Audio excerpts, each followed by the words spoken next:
sool sanaag iyo cayn so far dhowr sho dagaal ma dhicin tuur baa jira dhaawacyo way iska jiraan mar walba oo madafacil la isla dhaco dad baa dhaawacmaya dhimashadu way yareed aad bay u yareed kulli intaan ogahay dhowrkii sho la soo dhaafay waxaad maqasheen inuu yiri Faysal Ali Waraabe ciidanku bixi mayaan xog hoose oo helay oo shalay muusabixi wuu rabay inuu ciidankiisa la baxo waana arintii lagu la taliyay hase ahaatee wuxuu u bixi waayay isagoo diidan sida uu u sheegay dad la sheekaystay laba qodob koowaad inay u ekaatay inay isaga gacantiisa ku burburtay Somaliland oo isagu uu magaranaysaa saa ku eedoobo oo goboladaas oo dhamay ay farihiisa ka baxaan isagoo wali xilka jooga qodobka labaadna wuxuu sheegay inay nimanka la yiraahdo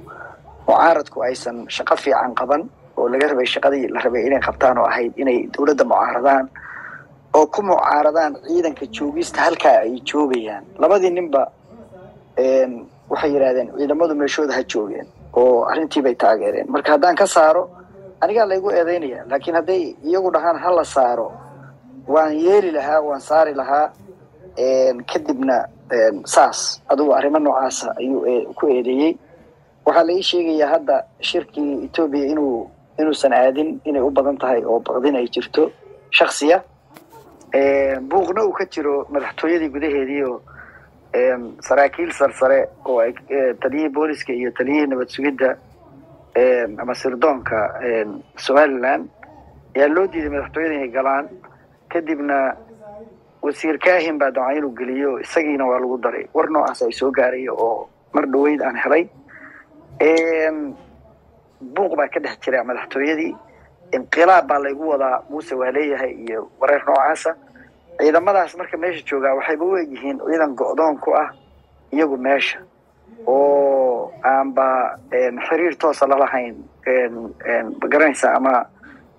si toos ah aysan dawladii uga warhayn karin madaxtooyada hadii la isku haysto gelisteedii waxay ila tahay banaanka madaxtooyada iyo wixii ka shisheeya soolna waa min baabi awla kulli qoladan kale last 25 or 26 attempts oo ay isku dayeen Somaliland inay magaalada dib ugu soo noqdaan oo qabsadaan waa loo diiday oo waa lagaga adkaaday dagaal kasto ay soo qaadeen waa lagaga adkaaday wayna soo gali kari waayeen laamigii dheera oo burco laamigu waa xiran yahay waa ka xiran yahay wada jid cadaa ay samaysteen oo meel fog marta oo meel dhexe ka soo gasha laamiga ayaa hadda wada u ah waxay u yihiin like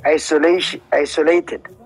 bay u yihiin halka dagaalka ka jira wuxuu ku salaysan yahay waa wada ogtii kulligiin ayaga iyagan ka tashanayna iyo kama tashan kartaan waa nala go'aysan